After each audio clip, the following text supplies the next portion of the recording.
Initiating moisture.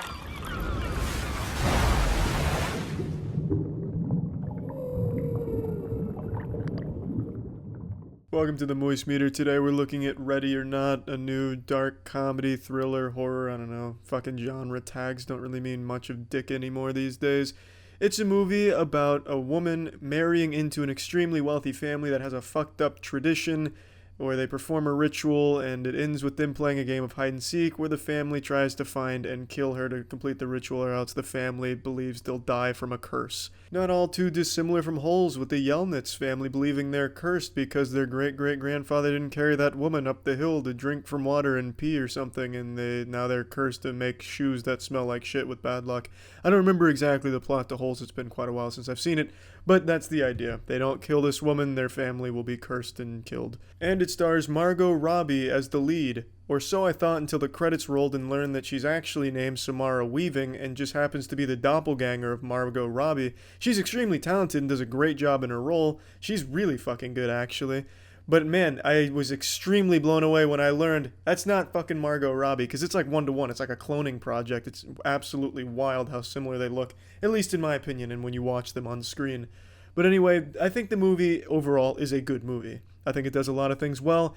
I think a couple of things that it doesn't do well are things I can't really talk about because it's more of like a narrative point as well as some of the character-driven stuff that I don't think works, so it'd spoil a little bit of that for you.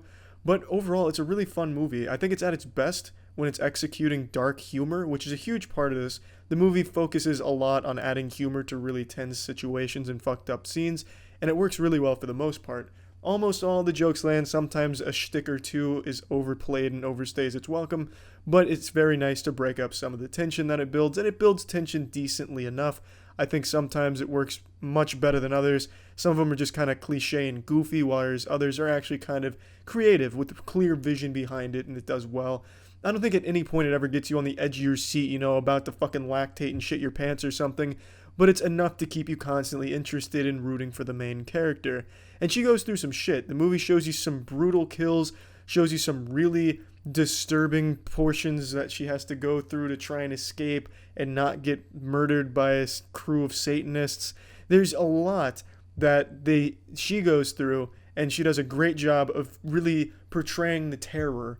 And then by the end of it, I think it does a super great job of showing you just who she's become, and she becomes like a super cool character, fucking badass, and it's just a really fun, and it makes it very clear that the movie is in on its silliness. It's very self-aware. Even when it's not making jokes, it understands exactly what kind of movie it is and what it's trying to be, and it does a really good job.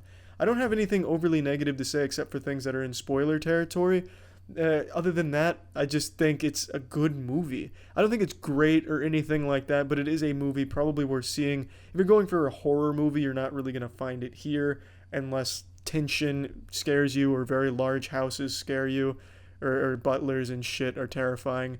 If you have a phobia of any of those, maybe you'll be scared. But overall, I think it's just a fun movie that'll make you laugh and also make you, a bit on edge, maybe make your hair on the nutsack stand up a little bit. It's an enjoyable time. Plugging Ready or Not into the Moist Meter, I'm giving Ready or Not a crisp 70%. I would like to go more into why it's not higher, but it would be getting into spoiler territory, and I'm trying my best not to do that unless it's a movie no one gives a shit about. And this is a movie I think people will care about and should care about because it's a good one. That's about it. See ya.